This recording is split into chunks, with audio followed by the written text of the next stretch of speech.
उनकी पूजा में हमारी पूजा में बहुत फ़र्क है। जो वो लोग जब वहाँ जाके फूल चढ़ाते हैं तो उस मन्नत मांगते हैं कि हमारी ये इच्छा पूरी होगी, लेकिन बुद्ध धर्म में ऐसा कुछ भी नहीं है। वो बुद्ध प्रति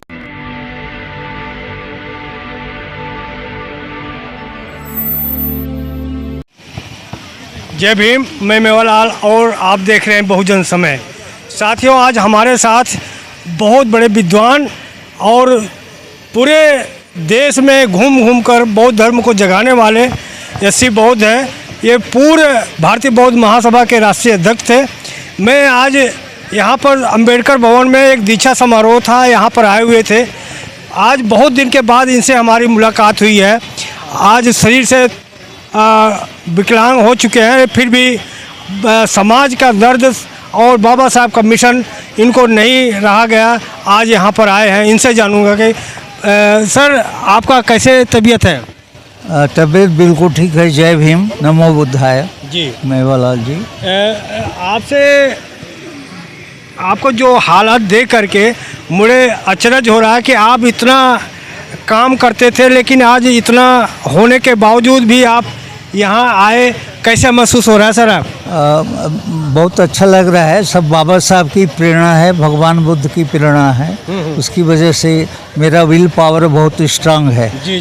और इसी वजह से ये सब समारोह वगैरह में मैं हिस्सा ले लेता हूँ। जी सर, आप अभी स्पीच में बोल रहे थे कि सबको 22 प्रतिज्ञाएं लेना चाहिए, लेकिन 22 प्रतिज्ञाएं तो एक जहर है। जो लेता है वो मंत्री पद से चला जाता है, तो लोग डरते हैं। तो 22 प्रतिज्ञा लेने की क्या ज़रूरत है, उसको अपनाने की ज़रूरत है। 22 प्रतिज्ञा जब लेते हैं तो उसे अपनाते भी हैं। वैसे उनको उसको गौतम जी को रिज़ाइन नहीं करना था, क्योंकि जब हम इन चीज़ों को नकारते हैं, देवी देवताओं को नकारते हैं, उसकी पूजा आराधना को नकारते हैं, तो उनका अपमान नहीं करते, हम उनको अपने तरफ से त्याग रहे हैं। तो जो लोग मानते हैं उनके लिए अपमानित होने की ज़रूरत नहीं है।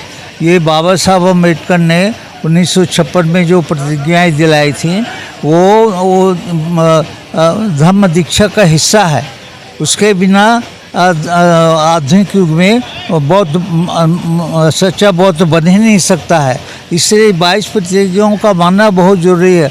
उसके बिना धम्म दीक्षा हो ही नहीं सकती 22 प्रतिज्ञाओं के बिना। लेकिन कुछ लोग कह रहे हैं कि आखिर ये पढ़ने को कहने की क्या ज़रूरत है, उसको अपनाने की ज़रूरत है। जो लोग दीक्षा लेते हैं उनको कहना पड़ता है। प्रतिज्ञा बोल के ली जाती है, सौगंध बोल के ली जाती है हमेशा। इसलिए प्रतिज्ञाओं को बोल के लेना और उसका उच्चारण करना बहुत ज़रूरी है, और उसके उपरांत उस पर पालन करना तो उनका परम कर्तव्य हो जाता है। और उसके बाद पालन न करें तो बौद्ध धर्म की दीक्षा अधूरी है। वो बौद्ध बन नहीं सकते बिना वो 22 प्रतिज्ञाओं का। उनकी पूजा में हमारी पूजा में बहुत फ़र्क है।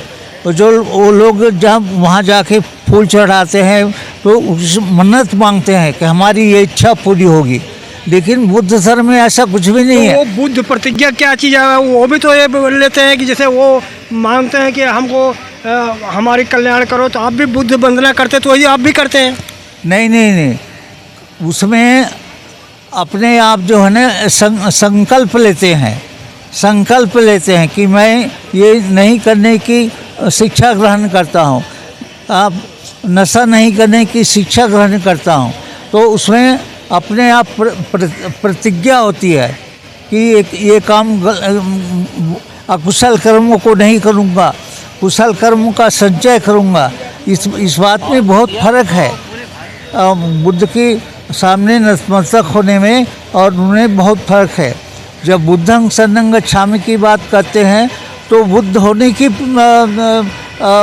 संकल्प लेते हैं कि जिस तरह से बुद्ध ने राग द्वेष मोह को ख़त्म करके निर्मल हो करके निर्वाण प्राप्त किया था, उसी तरह से मैं भी निर्वाण प्राप्त करूँगा, ऐसा संकल्प लेते हैं। तो उसमें बहुत फर्क है। प्रोफेसर साहब, जिस तरह से हनुमान जी को अगरबत्ती दिखाते हैं, वैसे तो बुद्ध को भी तो अगरबत्ती, फूल, ये सब दिखाते हैं।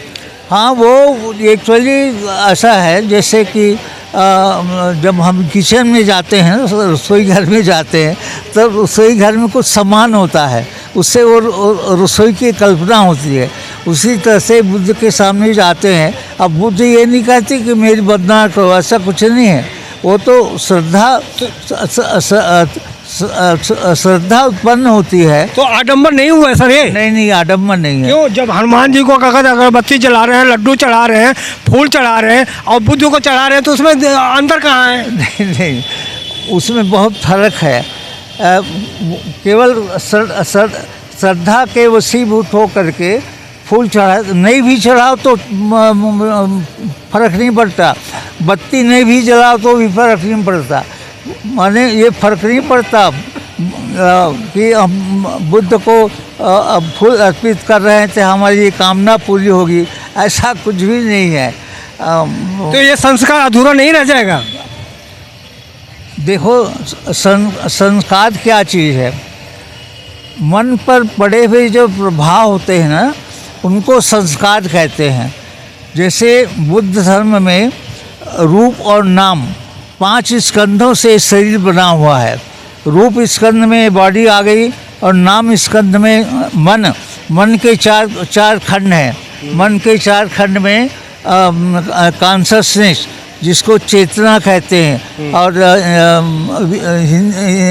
संस्कृत में विज्ञान कहते हैं और पाली में विज्ञान बोलते हैं। तो कॉन्शसनेस, उसके बाद में आता है परसेप्शन, चेतना। परसेप्शन माने हिंदी में कहते हैं संज्ञा, यानी किसी चीज़ की पहचान। चिड़िया की आवाज़ की पहचान, आदमी की आवाज़ की पहचान, कि किस चीज़ की पहचान, ये परसेप्शन होता है।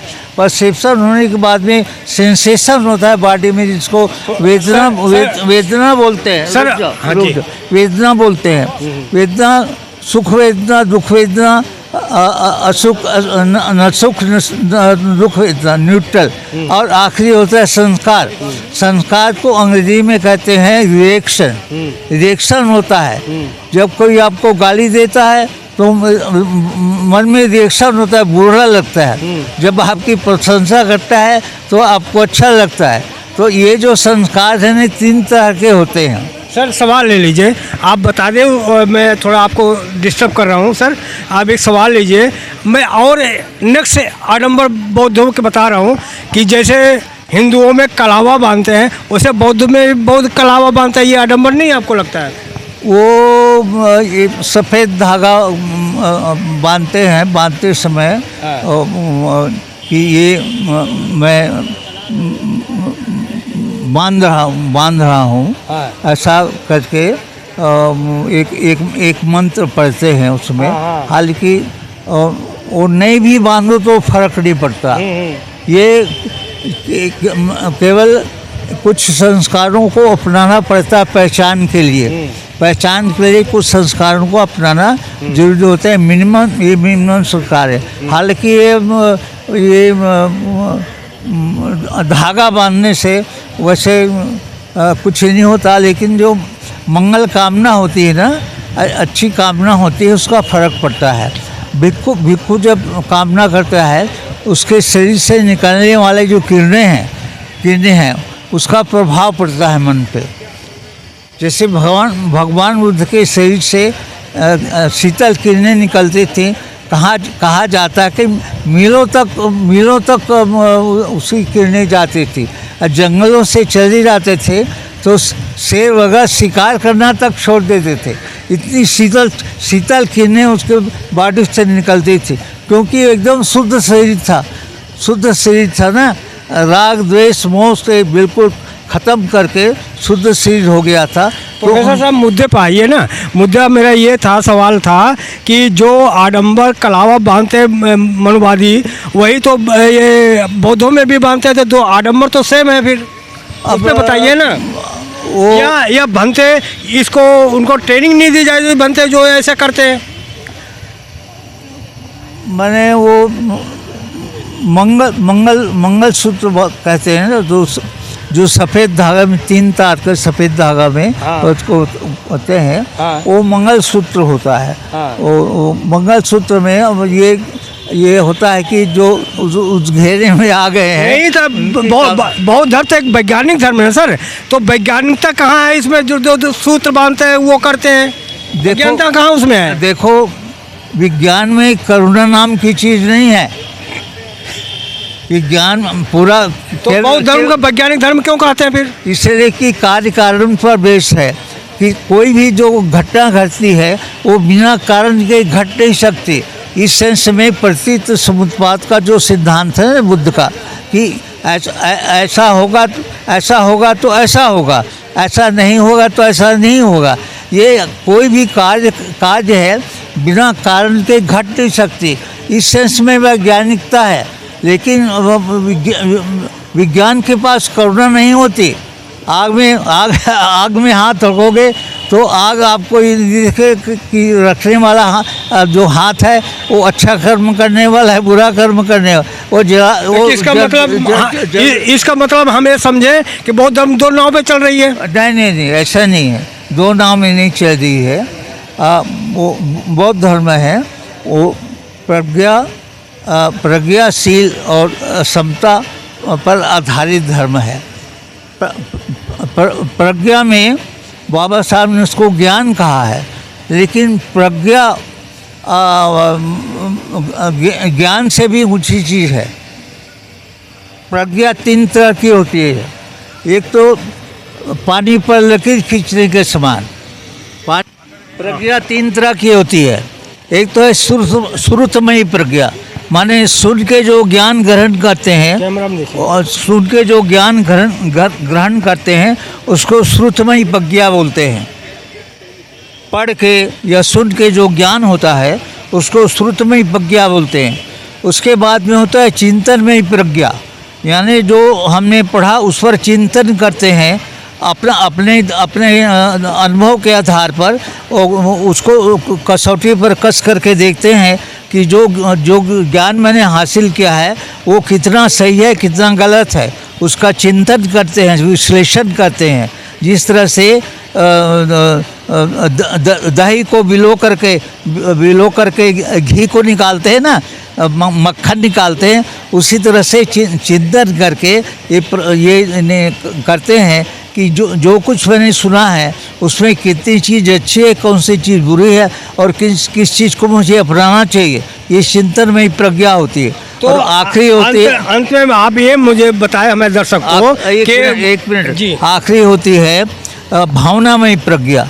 भावनामयी प्रज्ञा में अनुभव करके देखते हैं। जैसे गुड़ है, गुड़ के बारे में बहुत बड़ा साहित्य लिख सकते हो, लेकिन गुड़ को जब तक चख करके नहीं देखोगे उसके स्वाद के बारे में पता नहीं चलता। इसलिए बुद्ध ने आखिरी कसौटी जो है अपने अनुभव को माना है। अपने अनुभव के आधार पर कोई चीज़ तुमको अच्छी लगती है और बहुजन के लिए, कल्याण के लिए तो मानो, नहीं तो मत मानो। बुद्ध ने तो पूरी फ्रीडम दी है कि कोई भी बात परंपरा से चली आ रही है तो उसको मत मानो। ये जो है ना, ये परंपरा द्वारा स्थापित है। बुद्ध को फूल चढ़ाना, ये करना, नहीं चढ़ाओगे तो कोई फर्क नहीं पड़ता बुद्ध का। ये केवल अपने एक मिनिमम जो रिक्वायरमेंट है उसको पूरी करते हैं। तो किसी चीज़ को इसलिए मत कलावा बताइए कि हमारे भक्तों को बांधना चाहिए कि नहीं बांधना चाहिए। अब वैसे तो ज़रूरत नहीं है, मेरे हिसाब से ज़रूरत नहीं है, लेकिन एक मिनिमम वो जब में बांधते हैं ना तो कल्याण की कामना करते हैं, कल्याण की कामना करते हैं, इसलिए बांधा जाता है। नहीं बांधो तो भी फर्क नहीं पड़ता, लेकिन कल्याण की भावना करते हैं, इसलिए धागे को लपेट के कि मैं इसको रक्षार्थ। प्रोफेसर साहब में दुविधा हो रहा है ना, बांध भी सकते हैं, नहीं भी बांध सकते, दुविधा हो रहा है ना, उसमें क्लियर आप बताइए ना क्या करना चाहिए। अब जो मिनिमम चला आ रहा है बांधने का, उसमें कोई मेरे ख्याल से कोई इतराज़ नहीं है। बांध देते हैं तो कामना करते हैं, मंगलसूत्र है, मंगलसूत्र में मंगल की कामना करते हैं और बांध देते हैं तो फ़र्क नहीं है। लेकिन मैं फिर भी कह रहा हूँ, नहीं भी बांधो तो भी चलेगा, फ़र्क नहीं पड़ता। नहीं भी बांधो तो भी फ़र्क नहीं पड़ता। मंगल कामना करके भद्दे मंगल कामना करते हैं ना, तो जिस भद्दे का शरीर शुद्ध होता है, शीलवान भिक्षु है, सब कुछ है, तो उनकी मंगल कामना लगती है। जैसे फूल है, फूल जो है, जब माली आता है तो वो फूल खुश होते हैं, फूल पौधे खुश होते हैं, उनमें भी संवेदना की भावना होती है फूल पौधों में। और जब कोई झाड़ है, जब माली को देखता है तो खुश होते हैं, लेकिन जब कोई काटने वाला कुल्हाड़ा रहा है तो उनको दुख होता है। ये पौधों में भी जान होती है, ये सेंसिटिव होते हैं पौधे। जब किसी पौधों को प्यार करो ना हाथ करके, तो उसमें बड़ा फूल लगता है। गुलाब का जो पौधा है ना, उसमें जिस पौधे में माली हाथ फेरता है, सर वो सर आपको थोड़ा रोक रहा हूँ, क्योंकि हम आपसे मुद्दे पे सवाल चाहता हूँ। अभी एक बात हो रही थी, जो बाबा साहब ने 3 मंत्र दिया, शिक्षित बनो, संगठित रहो, संघर्ष करो। तो करें शिक्षित बनो नहीं, शिक्षित करो। तो हकीकत में क्या है, शिक्षित बनो या शिक्षित करो? डिक्शनरी में दोनों मीनिंग है, शिक्षित होना और शिक्षित करना, दोनों मीनिंग है। First educate yourself, then you educate others. Education के बाद में उसका मन में प्रभाव पड़ता है। उद्वेलित होना, जो बहस की चित्रकानी महासभा का जो वाक्य है ना, वो है to educate and organise. Organisation बाद में है, एजुकेट नंबर 2 में। प्रोफेसर साहब, अगर एक मंच पे 2 तरह के आदमी बोलेंगे तो आप पब्लिक, तो जनता कंफ्यूज होगी कि शिक्षित बनो या शिक्षित करो, तो इसलिए एक शब्द होना चाहिए सर। शिक्षित करो, एजुकेट सबसे पहले तो खुद पे लागू होता है, educate yourself, then educate others. दोनों चीज़ें हैं डिक्शनरी में दोनों मीनिंग है। शिक्षित होना और शिक्षित करना, दोनों मीनिंग है। तो बाबा साहब ने किस चीज़ का एंगल इंगित किया था? बाबा साहब ने पहले कहा था शिक्षित हो फिर शिक्षित करो जी। हाँ, दोनों अर्थ है। जैसे सर रोक रहा हूँ, सॉरी इसके लिए। जैसे बुद्ध ने कहा अपदीपो भवो, तो अपने आप को पहले शिक्षित करो ना, तभी तो दूसरा शिक्षित करोगे। अपदीपो भव का मतलब है अपना द्वीप खुद बनना, अपना सहारा खुद बनना। अतदीपो भव का असली मीनिंग है अपना सहारा खुद बनना, अपने पैरों पर खुद खड़ा होना। ये अतदीपो भव का अर्थ है। लेकिन अतदीपो भव में दूसरा अर्थ लगाया जाता है, अपना दीपक खुद बनो। अपना पूरे त्रिपिटक में दिया के लिए दीपक शब्द का इस्तेमाल हुआ है, दीपो शब्द का इस्तेमाल नहीं हुआ है। अत्र दीपो भव मैंने अपना द्वीप खुद बनो, अपना सहारा खुद बनो। लास्ट में जो बुद्ध ने अपना उपदेश दिया था उसमें अत्र दीपो वो कहा, मैंने अपना सहारा खुद बनो।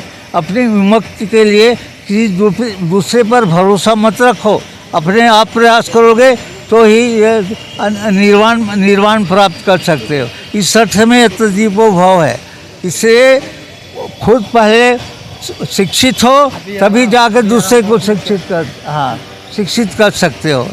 ऐसा है। तो दोनों अर्थ है, लेकिन एजुकेट का ज़्यादा अर्थ होता है शिक्षित करना, एजुकेट शिक्षित करना। लेकिन एजुकेट में पहले तो खुद भी एजुकेट योरसेल्फ, देन एजुकेट, दोनों शामिल है। इसलिए जो शिक्षा दे रहा है, जब तक कि खुद ज्ञानवान नहीं होगा, शिक्षित नहीं होगा, तो दूसरे को क्या शिक्षा देगा। इसलिए पहला है खुद शिक्षित हो तो दूसरे को शिक्षित करो। फिर उद्वेलित होना, जब किसी ब्राह्मणी व्यवस्था के खिलाफ जब हम पढ़ते हैं तो दिमाग में एजिटेशन होता है। जो तो उदाहरण दिया था ना, पानी को गर्म करने से उसमें बुलबुले उठते हैं, वो वही अर्थ है। तो एजिटेट का मतलब संघर्ष करना नहीं है। एक्चुअली एजिटेट का मतलब है उद्वेलित होना, अन्याय के खिलाफ बगावत होगी दिमाग में। जब पढ़ोगे हमारे साथ ऐसा ऐसा होता है तो दिमाग में बगावत होती है, रात को नींद नहीं आती, सोचते सोचते परेशान हो जाते हैं। ये एजिटेशन है। और जब एजिटेशन हो करके जब हम देखते हैं कि बहुत सारे लोगों के साथ में अन्याय हो रहा है, जब अन्याय होने वाले लोगों का ग्रुप इकट्ठा होगा तो संगठन बनेगा। इसलिए बाबा साहब ने आंदोलन करने से पहले हमेशा संगठन बनाया, संगठन बना करके तब आंदोलन किया। पहले बहस की चित्कानी सभा बनाई, संगठन बनाए, उसके बाद में 27 मार्च को चावदा तालाब में सत्याग्रह किया। पहले संगठन बनाया, उसके बाद में आंदोलन किया। इसलिए संगठन आंदोलन करने से पहले संगठन का बनना बहुत जरूरी है। और संगठन बनता है जिस समान अत्याचार से जब एक लोग इकट्ठे होते हैं तो उनका संगठन तैयार हो जाता है। क्या लग रहा है कि आने वाले समय में ये जो समाज है, बाबा साहब को जो उन्होंने रास्ता दिया अपनाएगा या फिर वही हिंदू धर्म में अपना फिर चला जाएगा, करेगा? देखो, भविष्य के बारे में क्या कहा जा सकता है कि जब हम शिक्षित वर्ग में ही देखते हैं कि पढ़े लिखे लोग ही देवी देवताओं के आगे सिर झुका रहे हैं और वो काम कर रहे हैं, तो पढ़े लिखे लोगों का कर्तव्य होता है कि वो अनपढ़ लोगों को में जा कर के उठे बैठे। जिस कपड़े में आप ऑफिस जाते हैं उसी कपड़े में उनके पास जा कर के उठो बैठो कि मैं भी तुम्हारा भाई हूँ। ऐसा अपने को छुपाना नहीं चाहिए। अपने को ये लोग क्या पढ़ लिख करके ना छुपने लगते हैं, अपनी आइडेंटिटी को छुपा देते हैं। इस वजह से आंदोलन में कमी नज़र आ रही है। लेकिन अब जो सोशल मीडिया में देखते हैं ना, यूट्यूब में हम देखते हैं तो ऐसा लगता है कि हमारा आंदोलन बहुत बढ़ रहा है। यादव समाज में बहुत सारे बुद्धिस्ट हो रहे हैं। और एक इंटरव्यू लिया था, समूह सिंह ने इंटरव्यू लिया था यूपी में यादव समाज के बहुत सारे लोगों को। तो कहा कि कौन क्या नाम है, फलाना यादव। अब बौद्ध धर्म को अपना लिए तो हाँ 22 प्रतिज्ञाओं को मानते हो तो हाँ, इस तरह के जवाब मिला। उससे एक संकेत मिलता है कि अब अदर बैकवर्ड क्लासेस में भी आंदोलन की जड़ पकड़ रही है। निराश होने की जरूरत बिल्कुल नहीं है। यानी जितना हम खुल के बोल सकते हो, जितना खुल के प्रचार कर सकते हो अपने लोगों में,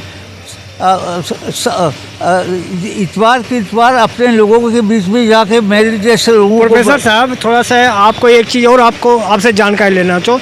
यहाँ जितने लोग आए थे, इन्हीं के बच्चे अभी रामलीला में जाएंगे, रावण को जलाएंगे। यही तो दुख की बात है। ये नहीं होना चाहिए, ये बिल्कुल नहीं होना चाहिए। ये एक बार जो इस धारा में आ गया वो मुड़ के वापस नहीं जाना चाहिए। ये गलत है। यही तो दुरंगी जो व्यवहार है ना, इसकी वजह से मूवमेंट का ह्रास हो रहा है। ये बहुत गलत है। इनमें से आए थे मैंने बहुत सारे लोग रामलीला देखने जाएंगे, ये बात सही है। ये करे तो असल में मेवालाल जी नाम है आपका? हाँ, मेवालाल जी। असल में बात ये है कि आदमी का जो में वातावरण का प्रभाव 70-80% हमेशा होता है। जिस वातावरण में आप रहते हैं, जिस वातावरण में आपके बच्चे खेलते कूदते हैं, दूसरे साथी हैं, उसका प्रभाव पड़ जाता है। हम उसको अपनी गहराई से शिक्षा नहीं दे पाते। लेकिन हमारे कुछ स्कूल हैं पंजाब में, जैसे फूलपुर गांव में बोधिसत्व बाबा साहब अम्बेडकर स्कूल खुला हुआ है फूलपुर। मैंने यूट्यूब में पूरा देखा, वहाँ सारे समाज के बच्चे पढ़ते हैं और हमारे पंचशील और त्रिशरण का उच्चारण हर बच्चा करता है। तो उनमें, उन बच्चों में और बाकी स्कूल के बच्चों में बहुत फर्क है। सर एक लास्ट सवाल, आप किसको पढ़ा लिखा मानेंगे? आज इंजीनियर, डॉक्टर, वकील, डीएम, एसपी, कप्तान सब बने हैं, लेकिन आडंबर उनके बच्चे, उनका परिवार कर रहा है। पढ़ा लिखा कौन? इस अर्थ में जब तक उस पढ़ाई में सोशल कॉन्शसनेस ना हो, अपने समाज के बारे में अनुभूति ना हो, तब तक ऐसी शिक्षा खतरनाक है, ऐसी शिक्षा हानिकारक है। तो ये जितने वकील इंजीनियर बनते हैं ना, वो केवल किताबी ज्ञान उनमें होता है, अपने इर्द गिर्द हो रहे वातावरण के बारे में उनको ज्ञान कम होता है, अपने समाज के बारे में ज्ञान कम होता है। इसलिए यही तो दुख की बात है कि पढ़ा लिखा वर्ग ने मेरे को धोखा दिया। बाबा साहब ने कहा था ना आगरा के भाषण में कि शिक्षित लोगों ने, पढ़े लिखे लोगों ने मेरे को धोखा दिया, केवल अपने पेट पालने तक सीमित हो गए और समाज के बारे में भूल गए। सामाजिक चेतना जब तक नहीं आती, सोशल कॉन्शसनेस का होना बहुत ज़रूरी है। जब तक के सोशल कॉन्शियस नहीं हुआ, अपने समाज के प्रति प्यार नहीं हुआ। मैं गांव में, देहात में महिलाओं से पूछता हूँ तो ये बात रखता हूँ, तो कहते हैं कि ये इंजीनियर, डॉक्टर, वकील तो कर रहे हैं, तो मैं कर रहा हूँ, तो क्या गलत है? हाँ, वो सही है, क्योंकि ये एक कानून है, लॉ है, law of imitation. Law of imitation माने अनुकरण करने का कानून। माने जो नीचे वर्ग है वो हमेशा अपने से उच्च वर्ग का अनुकरण करता है। अनुकरण करता है। तो जब वकील, बैरिस्टर, इंजीनियर लोग ऐसा करेंगे तो जो उससे कम है नेचुरली उनका अनुकरण करेंगे। वो स्वाभाविक चीज़ है, उसको आप रोक नहीं सकते। तो ऐसे लोगों को क्या संदेश दोगे कि अगर अनुकरण ऐसा वो कर रहे हैं तो किन का अनुकरण करें वो? अब ऐसा है कि परिवार के मुखिया पर डिपेंड करता है, आप अपने परिवार को संभाल सकते हो कि नहीं, अपने बच्चे पर आपका कितना कंट्रोल है या नहीं, इस चीज़ पर डिपेंड करता है। तो घर का जो मुखिया है, हाँ, उस पर डिपेंड करता है कि वो अपने बच्चों को इस तरह की चीज़ों को ना करने दें। अगर मुखिया सही है तो बच्चे भी सही होंगे। परिवार का जो करता है मुखिया है, उस पर डिपेंड करता है। इससे परिवार को पहले संभालो। मुखिया तो बाध्य हो जाता है कि बच्चों का उनका मनोरंजन, उनका इच्छा हम पूर्ति करते हैं। सारी नहीं कर पाते ना, सारी नहीं कर पाते। अब जैसे बच्चे फटाका छोड़ रहे हैं, तो तुम्हारे बच्चों का भी मन चलता है कि हम फटाका छोड़े। तो उनको समझा करके रोकना बहुत ज़रूरी है कि ये नहीं, ये गलत परंपरा है, एक गलत चीज़ है, इससे वातावरण दूषित होता है। तो बच्चे बाल मन है ना, उसको जितना समझाओगे वो समझ सकता है। इसलिए परिवार के मुखिया पर डिपेंड करता है कि अपने बच्चों को पर पंचशील का कितना प्रभाव पड़ रहा है उसको देखे, पंचशील का कितना प्रभाव पड़ रहा है अपने बच्चों पर देखे। इसलिए जो मुखिया है, घर का मुखिया करता है, उन पर डिपेंड करता है। तो इस तरह से ऐसा नहीं है कि 100 में से 10 लोग हैं अच्छी तरह से मानने वाले, कि लेकिन 90 कच्चे हैं। ये सही है। 100 में से केवल 10 लोग ही ठीक से पालन कर रहे होंगे। मैं तो 10 भी ज़्यादा भी कह रहा हूँ। कुछ टिप्स दे दें लास्ट में प्रोफेसर साहब, आप हमारे दर्शक को टिप्स दे दें कि जो बाबा साहब का मिशन है क्या वो घर में करें ताकि वो मिशन बाबा साहब का पूरा हो। आप वो घर ही शुरुआत होती है ना। चैरिटी बिगन्स एट होम कहते हैं। चैरिटी बिगन्स इन होम, माने दान देने की जो क्षमता है वो घर से शुरू होती है। तो घर में अगर बच्चों को दान देने की शिक्षा दोगे तो वो दान देंगे, ऐसा है, दान देना सीखेंगे। इसलिए कहते हैं चैरिटी बिगिंस एट होम। तो परिवार सब कुछ है। परिवार में अगर संस्कार सही होंगे बच्चों के बचपन से बुद्ध विहारों में ले जाना, बुद्ध की शिक्षाएं सुनना, तो वो बच्चों में धीरे धीरे संस्कार जो है 8-10 साल तक अगर सही संस्कार पड़ गया तो वो परिपक्व हो जाता है। उसके बाद वातावरण का उतना प्रभाव नहीं पड़ता। 8-10 साल तक की उम्र तक के बच्चों को सही ढंग से शिक्षा देना, संभालना, पंचशील के रास्तों पर चलाना। अब पंचशील में देखो 5 शील में चौथा शील सबसे कठिन है। माने पहले निर्दोष प्राणियों को तंग नहीं करना, हिंसा नहीं करना, ये बहुत लोग मानते हैं, नहीं भी करते। दूसरा है चोरी नहीं करना, ये भी बहुत लोग मानते हैं। तीसरा कामेश मिथ्याचार, व्यभिचार नहीं करूँगा, ये भी बहुत लोग अमल करते हैं। पांचवा से सुरा मेरा मज्जिया, ये कठिन है, लेकिन बहुत लोग नशा पान नहीं करते। जैसे आप नहीं करते होंगे, मैं नहीं करता, तो नशा पान नहीं करते।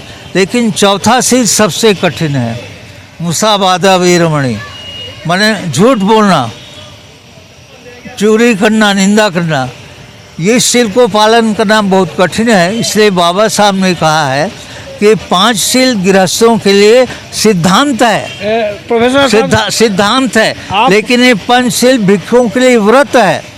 ये बाबा साहब ने कहा है। समय के अनुसार गृहस्थ में कभी आपको झूठ बोलना पड़ जाए परिस्थिति के अनुसार, तो गलत नहीं है। जैसे कोई तुम्हारे घर में छुपने के लिए आ गया, डर, किसी के प्राण के डर के मारे छुपने के लिए आ गया, तो और मानने वाले आ गए, तो एक चीज़ और थोड़ा सा मेरे मन में आ गया सवाल, कि घर की महिलाएं जो हैं अपने ससुर का, जेठ का, सास का बात नहीं मानती, उनके विचार पर, उनके रास्ते पर नहीं चलती, लेकिन एक बाबा आ जाएगा तो उसको हाथ दिखाने चले जाएंगी, अपना सब कुछ कराएं। तो ये जो महिलाएं हैं अपने परिवार को बात नहीं मानती, लेकिन एक बाबा आए पर उस पर भरोसा कर लेती हैं। ऐसा क्या हो कारण है कि वो परिवार का बात, सास ससुर जेठ की घर की बात नहीं मानते, बाबा की बात मान जाती है? ऐसी ना, घर में हम उनको संस्कार ठीक से दे नहीं पाते। संस्कार ठीक से नहीं दे पाने की वजह से वो बाबाओं पर आकर्षित हो जाती हैं। उनके हाथ दिखाएंगे, कुछ दिखाएंगे, उन पर आकर्षित हो जाते हैं बाबाओं पर। और चूँकि अपने द्वारा दिए गए संस्कार प्रबल नहीं होते, प्रभावी नहीं होते, इसलिए प्रभावित हो जाते हैं। लेकिन एक कहानी बताऊं मैं आपको, इस समय उसको अंत कर देंगे। अच्छा चलो ठीक है, अब बाद में बताना, मैं इसको ख़त्म करता हूं। तो आप देख रहे थे ये एस.सी. बौद्ध जी हैं, पूर्व भारतीय बौद्ध महासभा के अध्यक्ष थे। तो आप इनका विचार कैसा लगा और हमने प्रयास किया, आपको कैसा लगा, प्रतिक्रिया जरूर व्यक्त करें। आप कहाँ से देख रहे हैं और हमारा चैनल सब्सक्राइब करें, लाइक करें, कमेंट करें। जय भीम, जय भारत, बहुजन समाज, दिल्ली। अगर आपको लगता है कि हमारा काम बहुजन समाज के लिए महत्वपूर्ण है, तो आप हमें आर्थिक सहयोग के लिए सीन दिखाए गए QR कोड स्कैन और फोन पे और गूगल पे और UPI और बैंक अकाउंट में कर सकते हैं। फोन पे, गूगल पे 9250529129, UPI 9250529129@YBL। Bank account state bank of India AC 104299462008, IFSC code SBIN 00065563। आपका छोटा से छोटा सहयोग समाज और हमें और मजबूत करेगा, जिससे हमें बहुजन पत्रकारिता में और निष्पक्ष बनाने में मजबूत करेगा। जय भीम, जय भारत।